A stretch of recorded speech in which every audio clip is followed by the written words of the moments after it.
자, 오늘 말씀 제목은요, 배는 출항하기 위하여 있다.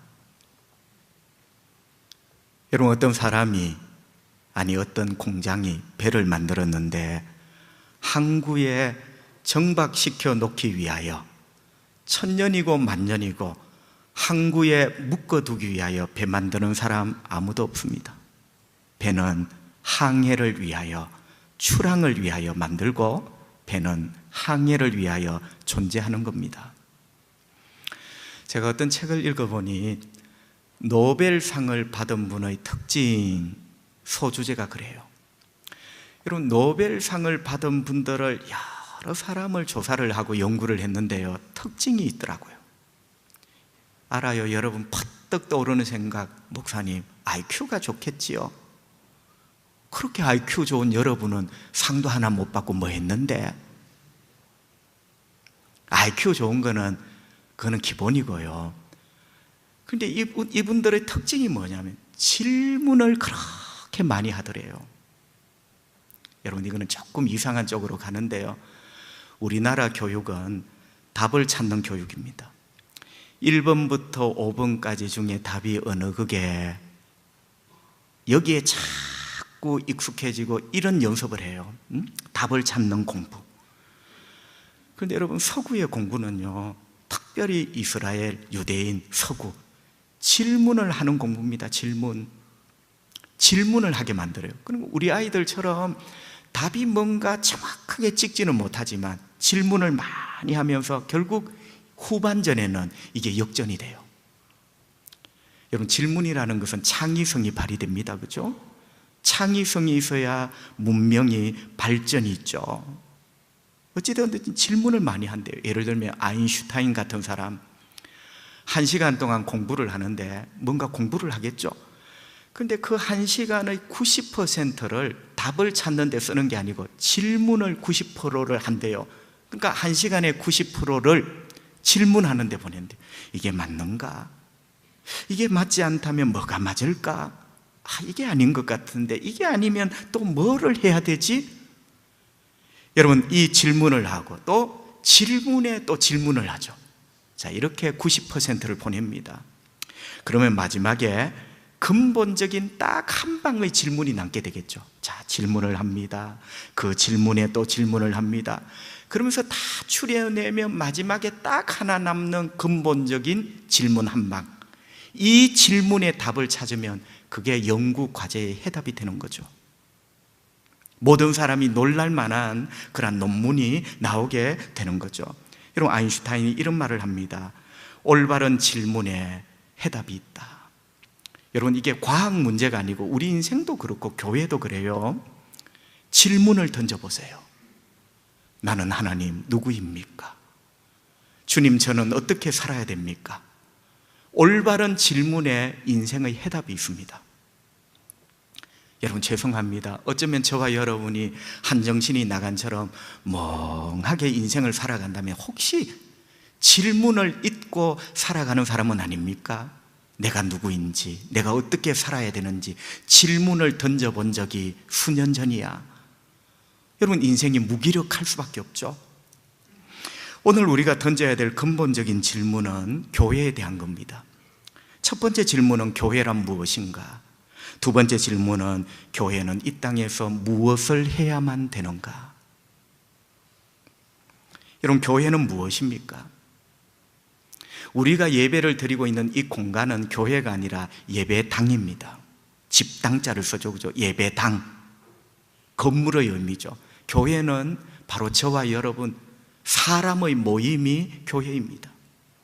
여러분, 교회라는 말의 헬라 말은 신약 성경의 표현은 에클레시아라고 씁니다. 교회는 에클레시아예요. 여러분, 에클레시아라는 뜻은 회집, 모임. 우리하고 똑같아요. 회집되어 있는 여러분, 모여 있는 여러분. 목사님 설교를 들어보니까 에클레시아 회집 모임이란다. 등록교인의 모임이 교회일 거야. 여러분, 새가족, 등록교인, 자꾸 교회가 행정적으로 나갑니다. 등록교인이라는 말은 행정용어예요. 문제는 하나님 앞에 우리가 올바른 성도냐. 여러분, 교회는 등록 교인의 모임이 아닙니다. 그죠? 그렇다면 뭘까요? 여러분, 에클레시아라는 말은 불러 모은 자들의 모임, 이런 뜻이에요. 불러 모은 자들의 모임. 자, 여기에는 세 가지가 중요합니다. 누가 불러내었는가? 우리 주님이. 물론 나를 불러내셨죠. 어디로부터 불러내셨는가? 세상으로부터. 어디로 불러내셨는가? 구원으로. 여러분, 이 단어가 모여진 이 사람들이 에클레시아 교회예요. 우리 주님께서 나 같은 죄인을 죄와 사망으로부터 구원으로 불러낸 사람들의 모임, 그게 에클레시아예요. 제가 어느 날 목사라서 그런 게 아니고 교회 에클레시아, 죄와 세상으로부터 구원으로 천국으로 불러낸 사람들의 모임, 이 진리를 깨닫고 나서 얼마나 교회라는 말이 소중하든지, 교회의 비밀을 깨달으면 교회의 손톱자국 같네요. 교회의 이 영광스러움을 깨달으면 교회의 더러운 침 안 뱉어요. 너무나 영광스럽고 귀한 말, 교회, 에클레시아. 여러분이 바로 그런 분들이에요. 여러분이 등록 교인이라서 교회가 아니라 우리 주님이 죄와 세상으로부터 불러내신 사람, 구원으로 초대한 사람. 할렐루야. 감격이죠. 감격. 감동이죠. 영광 그 자체죠. 여러분, 이 질문은 여기서 마치면 안 되고요. 이 영광스러운 교회가 이 땅에서 뭘 해야 되는가? 그 질문이 이제 남아있죠. 그죠? 교회는 뭘 해야 됩니까? 여러분, 뭘 해야 된다는 말을 우리는 사명이라 합니다. 시간이 나면 하고 안 되면 안 하는, 그는 사명이 아니라 일이에요. 일. 여러분, 교회는 사명을 가져야 되죠. 형편이 되면 하고 안 되면 안 하는 건 일이라니까. 사명은요, 이 모든 것을 초월하여 내가 존재하는 한 이 일을 할 수밖에 없는 것, 그게 사명이죠. 그럼 교회의 사명은 뭡니까? 칼은 칼집에 꽂아 놓으라고 대장장이 아저씨가 만드는 것 아닙니다. 그죠? 여러분, 그 옛날 칼을 만드는 모습 한번 상상해 보세요. 대장장이가 그 뜨거운 풀무불 앞에 우통을 벗고 온 피부가 벌겋게 익어가는 가운데 망치를 들고 벌겋게 달구어진 쇠를 1000번이고 10,000번이고 두들겨 칼을 만듭니다. 그 칼을 칼집에 꽂아놓고 평생을 살라고 장수에게 줍니까? 그건 택도 없는 이야기죠. 배는 항구에 정박하라고 있는 것이 아니라 바다로 항해하라고 배는 있는 겁니다. 탈무드에 나오는 이야기죠. 배는 항구에 정박하여 하라고 있는 게 아니라 저 거친 바다로 항해하라고 배를 만들고 배가 있는 거죠. 우리의 인생은 어떻습니까? 항구에 묶여진 배입니까? 세상이라는 거친 바다로 여러분은 항해하고 있는 배입니까? 또 여러분 믿음은 어떻습니까? 정박되어 있는 믿음입니까? 사명을 가지고 항해하는 믿음입니까? 여러분, 교회가 배라면 무엇을 향하여 출항해야 됩니까? 교회가 배라면 배는 출항하기 위하여 있대요. 교회가 배라면 무엇을 향하여 항해해야 되는가? 그게 바로 복음을 전하는 거예요. 복음을 전하는 것, 예수님을 전하는 것, 이것을 위하여 배는 출항해야 되는 것입니다. 교회의 사명이죠. 여러분, 오늘 본문 4절 5절에 보면 교회가 복음을 전하였대요. 4절에서는 복음을 전했다. 5절은 그 복음의 내용이 예수님이 복음이에요. 여러분, 어떤 분은 예수 이름을 되게 가볍게 생각합니다. 목사님, 예수라는 말보다 차라리 소고기 한 건 사주는 게 전도가 안 될까요? 여러분은 예수 이름의 능력을 몰라요. 하나님은 예수라는 이름 속에 권세를 담아주셨고, 빛을 담아주셨고, 생명을 담아주셨고, 능력을 담아주셨습니다. 여러분, 초대교회 우리 믿음의 선배들이 바보라서 그런 게 아니에요. 복음을 전했다. 그 복음의 내용은 예수님을 전하고 예수님을 이야기하는 거예요. 그게 5절입니다. 자, 이렇게 초대교회라는 배는 전도를 향하여 출항을 했고 예수님을 이야기했던 거죠. 여러분, 결과가 어떻습니까? 귀신들이 소리를 지르며 도망을 갔어요. 예수 이야기하니까 귀신들이 소리를 지르며 도망을 갔어요. 시세말로 귀신들이 예수의 이름 앞에 겁을 먹은 거죠. 항상 도망은 겁먹은 놈이 도망가는 거예요. 귀신들이 도망을 쳤대요. 또 전도를 하고 복음을 전하는데요, 중풍병자가 낫고 걷지를 못하는 자들이 깨끗하게 나아서 걷기 시작합니다. 할렐루야. 여러분, 우리 하나님 살아계신 거죠. 언제나 복음을 전하고 또 예수님을 이야기하는 곳에는 주님의 능력이 나타나요. 전도회, 순모임, 예수 이야기하세요. 예수 이야기가 아무것도 아닌 것 같지만 그 속에 능력과 권세가 있어요. 자, 그러면서 결과가 어떻게 되었죠? 8절에 보니 그 성에 큰 기쁨이 있더라. 그 도시에 큰 기쁨이 있더라. 여러분, 역설적 진리입니다. 그죠? 세상은 교회를 핍박합니다. 사도행전 8장이 핍박이요, 핍박. 여러분, 세상이 교회를 핍박하는데 그 세상이 핍박하는 교회 때문에 기쁨이 가득한 거예요. 여러분, 이게 믿어지십니까? 세상은 교회를 얕보고 죽이고 가두고 핍박을 하는데 그 핍박하는 교회가 복음을 전함으로 그 도시에 기쁨이 넘쳐. 하나님은 이 땅의 교회가 이렇게 살기를 원하시는 거죠. 그런데 여러분, 그냥 교회 때문에 그 도시에 기적이 일어나고 기쁨이 넘친 게 아니고 그냥 있으면 안 되지. 칼집에 칼이 그냥 꽂혀져 있으면 적군을 찌를 수 없죠. 항구에 배가 묶여 있으면 저 거친 바다 넘어 아름다운 유토피아라는 섬에 도달할 수가 없죠. 칼을 뽑아야죠. 배가 출항해야 되죠. 여러분, 그냥 교회가 아니라 복음을 전하는 교회 때문에 그 도시에 기쁨이 넘쳤어요. 예수님을 이야기해 주는 그 교회 때문에 그 도시에 소망이 넘친 거죠. 이해되시면 아멘. 이게 여러분 우리 심장에 담겨져야 되겠죠. 여러분, 참 감동입니다. 그리고 감격입니다.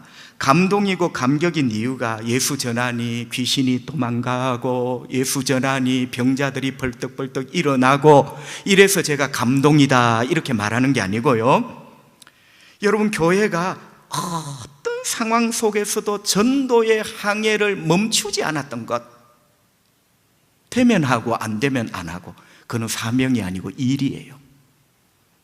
여러분, 2000년 전 우리 믿음의 선배들, 사도행전의 초대교회는요, 어떤 상황에서도 교회라는 배가 전도의 항해를 멈추지 않았다.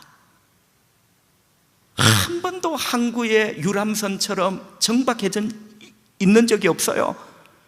전도의 항해를 끝까지 갔던 거죠. 4절, 그 흩어진 사람들이 두루 다니며 복음의 말씀을 전할세.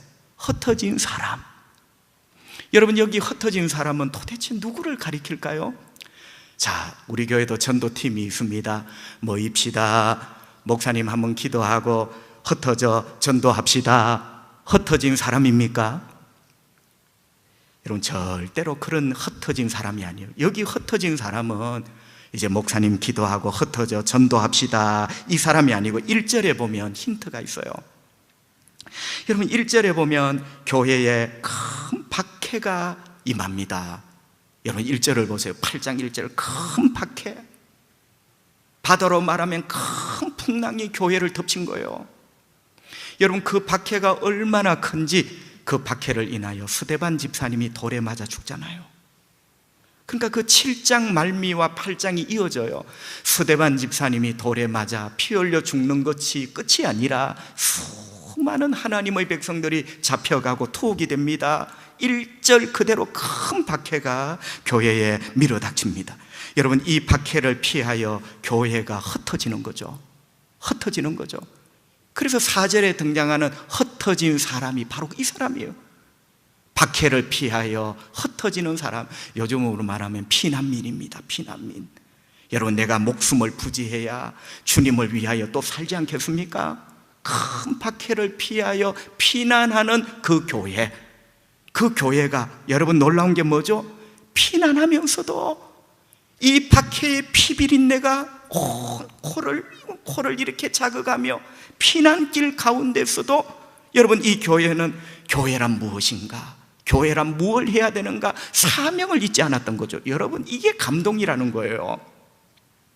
형편되면 하고, 마음 좀 내키면 예배 잘 참석하고.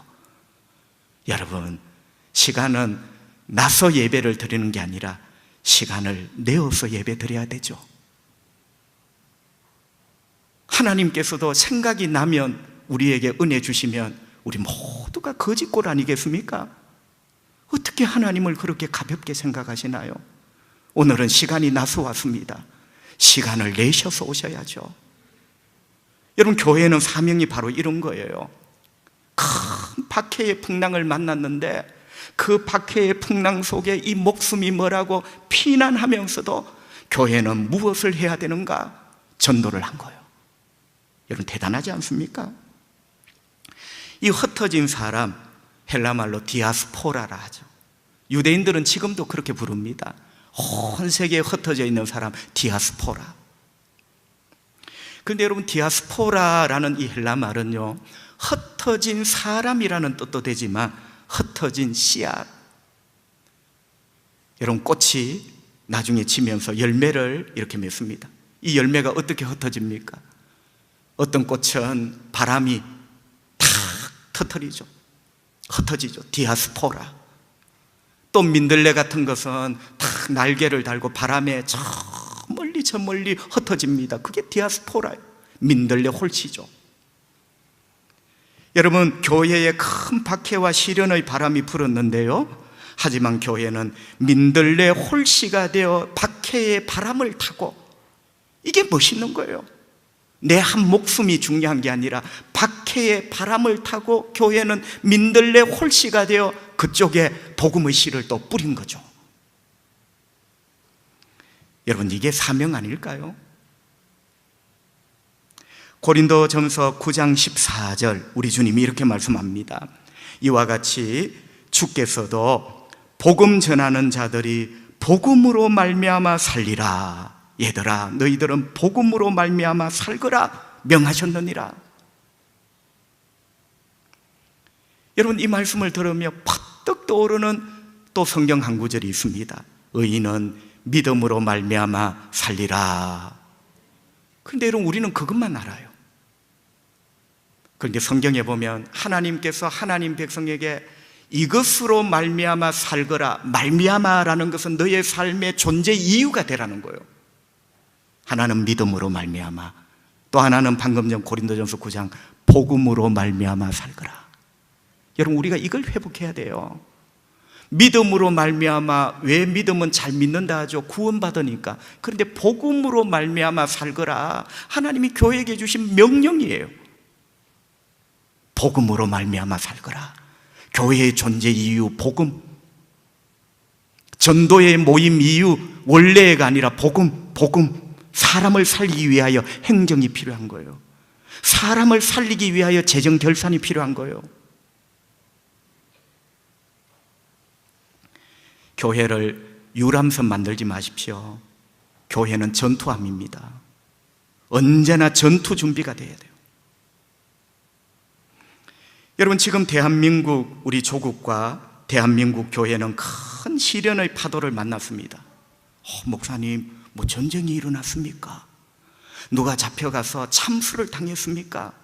여러분, 그것보다 어쩌면 더 급한 큰 박해의 어떤 시련의 파도, 뭐죠? 세속화와 인구의 급속한 감소입니다. 여러분, 세상이 세속화가 됐어요. 세상이 풍요로운데 세속, 물질밖에 몰라. 여러분 아십니까? 신앙생활의 가장 큰 적은 풍요입니다. 풍요로우면요, 그 풍요로움이 하나님이 돼요. 보세요, 이 풍요로운 세상에 하나님에 대해서, 예수에 대해서 관심이 없잖아요. 세상 사람 욕할 것 없습니다. 우리 역시도 세속화된 그리스도인, 하나님을 뜨겁게 눈물로 사랑하는 심장은 오래전에 사라진 지 오래요. 온통 우리의 머리와 가슴에는 그저 이 세상적인 어떤 것, 그것을 위하여 예수님이 필요할 뿐이에요. 그게 세속화죠. 여러분, 세속화된 교회에 누가 오고 싶겠습니까? 세상이나 교회나 똑같은데 누가 다니고 싶겠어요? 궁금한 게 하나도 없는데 누가 교회에 오고 싶겠습니까? 큰 문제입니다. 그리고 더 큰 문제는 인구가 급속하게 감소하고 있는 거죠. 여러분, 우리나라의 인구는 급속하게 지금 감소하고 있습니다.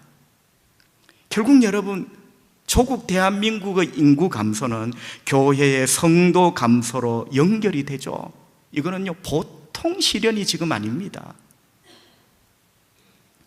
벌써 수년 전부터 주일학교가 사라지고 있어요. 우리 교회 문제가 아니라 우리 대한민국 교회 주일학교가 없어져요. 아이들이 없어요. 있는 아이들까지도 세속화되었어. 그들에게 주님은 인터넷 게임이에요. 위로받을 수 있는 게 너무나 많아요.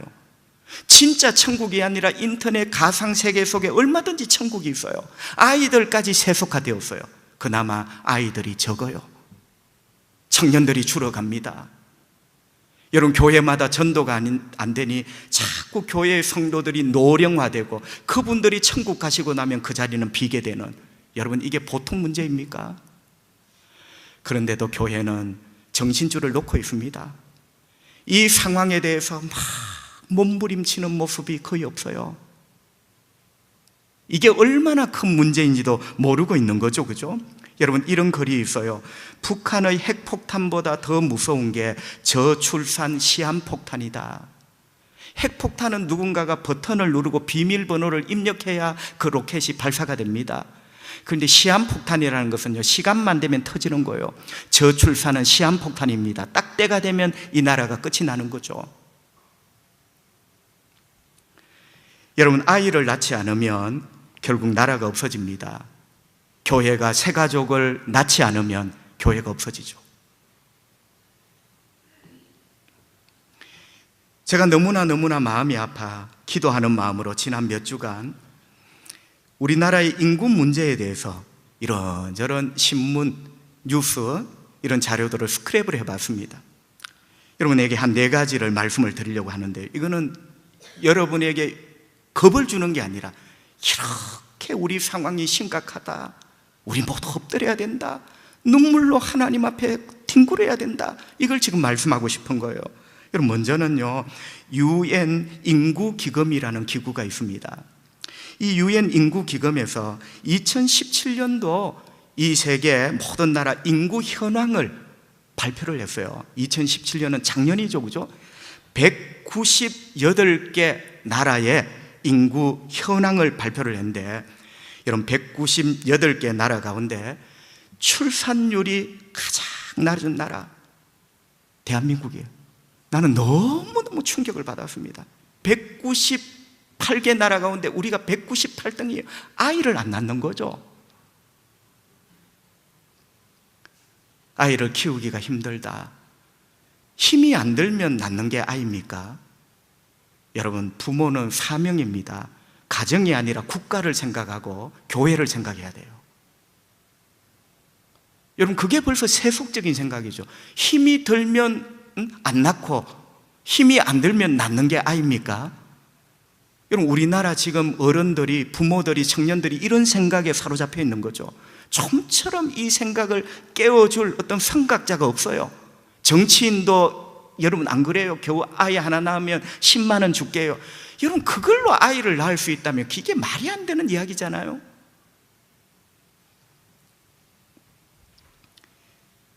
여러분, 지금 우리나라 출산율이 1.2, 1.1, 아마 거의 1.1이에요.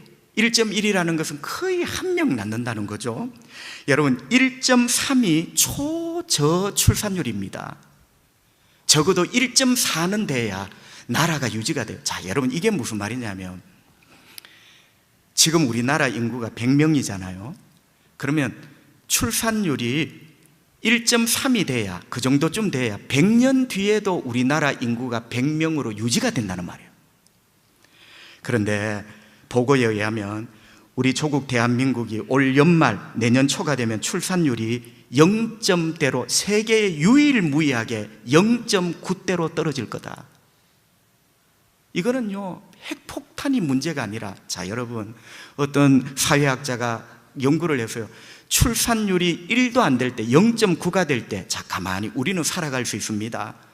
그러면 요걸 가만히 이대로 출산율이 0.9, 0.9 이렇게 가면 정확하게 450년 뒤에 대한민국은 인구가 하나도 없는 나라가 돼요.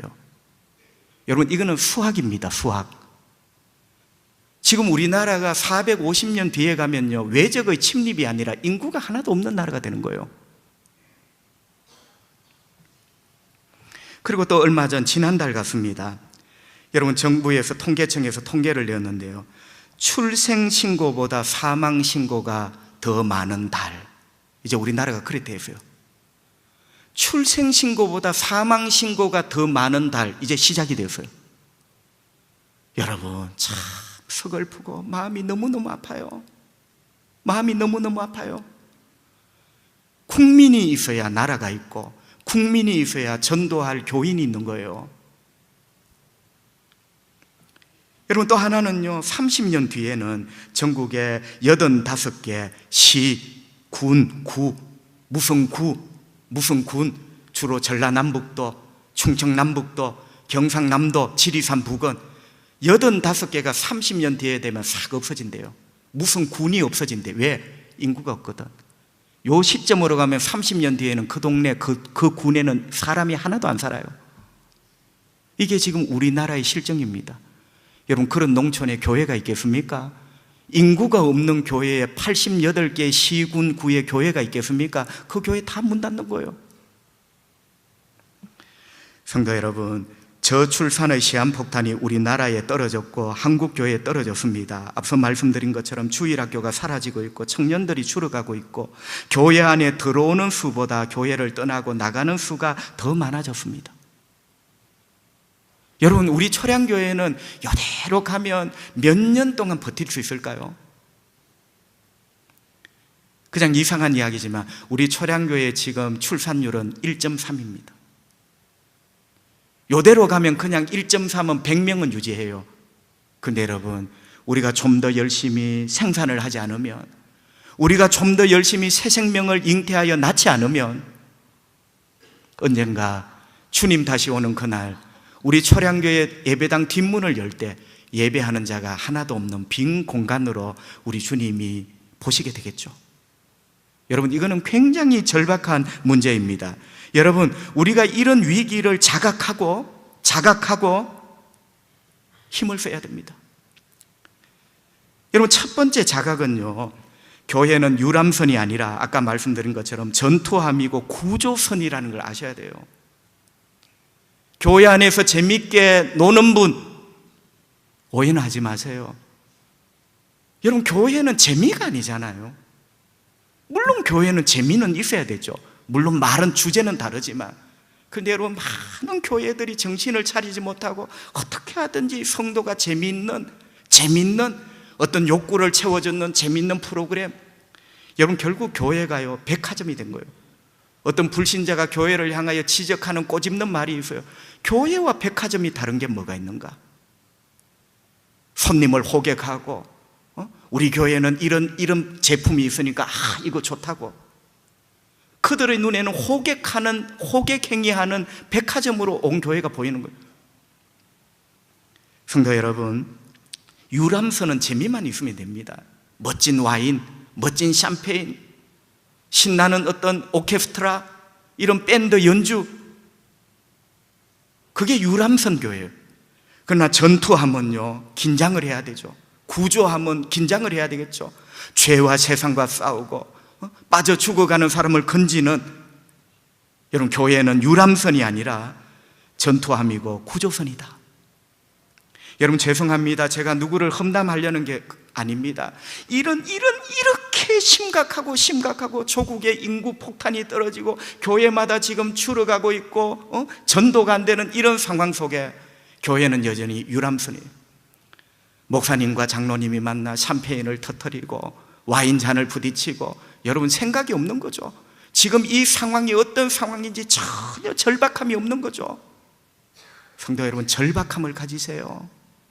과연 우리 교회가 100년을 버틸 수 있을까요? 우리가 전도하지 않고 새 생명을 잉태하지 않는다면 보장이 없어요. 여러분, 절박함을 우리가 가져야 되겠습니다. 자, 이렇게 교회가 유람선이 아니라 전투합니다. 교회는 유람선이 아니라 물에 빠져 죽어가는 사람을 건지는 구조선이 되어야 된다. 이 자각과 함께 여러분, 교회는 힘을 모아야 되겠죠. 이 사람들을 살리러 출항하는 일에 교회가 힘을 모아야 돼요. 당회가 따로 있고 전도회가 따로 있고 재직회가 있고 찬양대가 따로 있는 게 아니라, 여러분, 사람을 살리고 구원하는 일에 우리 모두의 행정과 에너지와 지혜와 역량을 모아야 되죠. 모아야 이기고 모아야 살리지 않겠습니까, 여러분? 사람을 구원하는 일에 역량을 모아주세요. 왜 모여야 됩니까? 사람을 살리기 위하여. 여러분, 우리 초량교회라는 이 구조선이, 전투함이 이런 생각을 가지고 서로 응원하고 격려해야 됩니다. 지금 러시아 월드컵이 한창입니다. 그죠? 월드컵은 전반전, 후반전 축구 경기를 하다가 1대0, 2대0 끝날 수도 있지만 2대2로 비기고 1대1로 비기고, 그러면 승부차기라는 것을 해서 승패를 가립니다. 참 아슬아슬합니다, 여러분. 이쪽 큰 잔디 운동장에 골키퍼 한 사람, 키커 차는 사람 한 사람, 심판 한 사람, 넓고 넓은 푸른 잔디밭 운동장에 딱 세 사람, 심판을 빼고 나면 골키퍼와 키퍼 한 사람, 키커 한 사람. 여러분, 이렇게 승부차기를 할 때 우리 편이 어떻게 있습니까? 우리 편은 어디에 있습니까? 카메라를 딱 보면요, 하프라인, 축구 경기장 딱 가운데 하프라인을 합니다. 거기에 다 감독과 코치와 선수들이 다 모여 있어요. 후보 선수들까지. 거기서 뭐 합니까? 감독은 김밥 먹고, 주장은 쭈쭈바 빨고, 등번호 10번은 마사지 받고, 그럽니까? 여러분 잘 보세요. 거기서 뭘 하는지. 딱 이 선수가 전도를 하려고 축구 공을 차는 그 순간 전부 다 어깨동무를 해서 여러분 보이지 않지만 우리가 뒤에 있어. 우리가 뒤에 있어. 긴장하지 마. 우리가 여기에 있어. 우리가 너의 뒤에 있어. 그걸 스크럼이랍니다. 스크럼. 김밥 먹고 쭈쭈밥 먹고 따로 안 나래. 전부 다 스크럼을 짰어. 우리는 한편이야. 우리가 뒤에 있어. 여러분, 이 인구 폭탄, 세속화의 폭탄이 떨어져 있는데 교회는 스크럼은커녕 다 제각각이야. 우리 초량교회가 50년이 보장되겠습니까? 여러분, 정신을 차리셔야 됩니다. 그리고 원래 말하면 제가 이렇게 애달을 필요가 없어요. 초량교회는 김대훈 목사께 아니고 여러분 겁니다. 여러분 거. 저는 주님이 보내신 파견 일꾼이요. 파견 일꾼. 여러분 교회예요. 여러분 교회. 여러분 교회가 세속화의 폭탄이 떨어져 있고, 이 세상에 인구 절벽의 폭탄이 지금 떨어져 있고, 겨우 우리 교회가 출산율 1.3, 세가족 출산율 1.3을 맞춰놓고 있는데, 여러분 50년을 버티겠습니까? 100년을 버티겠습니까? 여러분, 우리 모두 스크럼을 짜서 기도하고, 스크럼을 짜서 생명을 구원하고, 생명을 구원하는 일에 우리가 응원하고, 할렐루야. 그때 우리 주님 다시 오시는 그날, 우리 주님이 예배당 문을 여실 때 예배하는 자를, 여전히 예배하고 있는 자를 만나지 않겠습니까? 교회는 무엇을 해야 되는가? 이 질문에 우리 미래가 달려 있어요. 교회는 무엇을 해야 되는가? 이 질문에 우리 미래가 열려 있을 수도 있고 닫혀 있을 수도 있어요. 여러분, 우리의 후손들에게 우리 초량교회의 미래가 닫힌 미래를 물려주면 안 되지. 우리끼리 은혜 받고 우리끼리 그 시대 좋았어요. 나는 최고로 싫은 것 김대훈 목사님 그 시대 우리 참 좋았다. 이거는 멸망이요, 멸망. 우리가 그렇게 사는 사람이 아니잖아요. 우리가 좋으면 우리 다음 세대도 좋도록 우리가 뭔가 기반을 마련해 주는, 여러분 우리의 미래가 열린 미래냐 닫힌 미래냐, 우리는 이 미래에 대해서 우리가 어떤 질문을 하고 사느냐에 달려 있어요. 그 어떤 질문, 교회란 무엇을 해야 되는가, 이 질문에 우리의 미래의 얼굴이 달려 있는 거죠. 교회는 뭘 해야 됩니까? 마가복음 8장 35절, 누구든지 자기 목숨을 구원하고자 하면 이럴 것이요, 누구든지 나와 복음을 위하여, 예수와 복음을 위하여 자기 목숨을 잃으면, 우리가 스크럼을 짜서 어디까지 출항해야 되냐? 예수와 복음을 위하여 너의 목숨을 잃을 각오로 출항하고 스크럼을 짜라. 그리하면 구원하리라. 하나님의 영광이 그들에게 함께 하겠다는 이런 메시지 아니겠습니까? 여러분, 배는 정박을 위하여 있는 것이 아니라 항해를 위하여 있습니다. 사도행전의 초대교회가 큰 박해의 파도 가운데서도 세상 속으로 복음을 전하는 출항을 거치지 않았습니다. 큰 박해의 바람 가운데에서도 초대교회는 민들레 홀씨가 되었습니다. 우리도 배워야 되겠습니다. 교회는 무엇을 위하여 존재하는가? 예수와 복음을 위하여 존재한다. 저와 여러분을 인하여 이 부산 땅에 기쁨이 가득한 그러한 역사, 그게 우리 초량교회의 존재 이유예요. 복되신 저와 여러분 되기를 주님의 이름으로 축복합니다. 기도합시다. 우리 하나님 아버지, 은혜를 감사합니다. 오늘도 말씀 주셔서 감사합니다. 또 이 말씀 가운데 주님이 주시는 엄격하고 무거운 부담, 거룩한 사명을 우리가 발견했습니다. 최동진 목사님 시대에 좋았어, 김대훈 목사 시대에 좋았어. 주님, 우리가 이런 미련하고 어리석은 말을 하는 사람이 되지 않기를 기도합니다. 하나님, 우리 주변에 세속화의 폭탄, 인구 절벽의 폭탄들이 떨어진 지 오랜데, 하나님, 우리는 교회를 유람선 만들어 샴페인 잔을 부딪히며 험격게 동아리 활동을 하고 있습니다. 우리가 전투함이요 구조선임을 잊어버리고, 하나님, 오랫동안 항구에 정박해 있는 우리 용서해 주시고, 주님, 우리 초량교회 이만큼 지켜주셔서 감사합니다. 그래도 꿈틀거리게 하시니 감사합니다. 그래도 주님 앞에 고민하게 하시니 감사합니다. 주여, 우리 초량교회에 성령을 부어주셔서 유람선이 아니라 전투함이 되어서 세상과 죄와 마귀를 이기게 하시고, 유람선이 아니라 구조선이 되어서 죄 가운데 빠져 죽어가는 수많은 사람들을 건져 살리는 그 사명 잘 감당할 수 있도록 예수와 복음을 위하여 우리의 생명을 내어놓는 우리 초량교회가 되게 하여 주시옵소서. 당회로부터 재직회, 우리 장로님으로부터 청년부 아이들, 청년들, 영아부 아가들 하나까지 우리 모두 스크럼을 짜서, 우리가 있잖아, 우리는 한 팀이야, 우리가 있잖아 하나님 힘있게 달려가는 우리 초량교회 되게 하여 주시옵소서.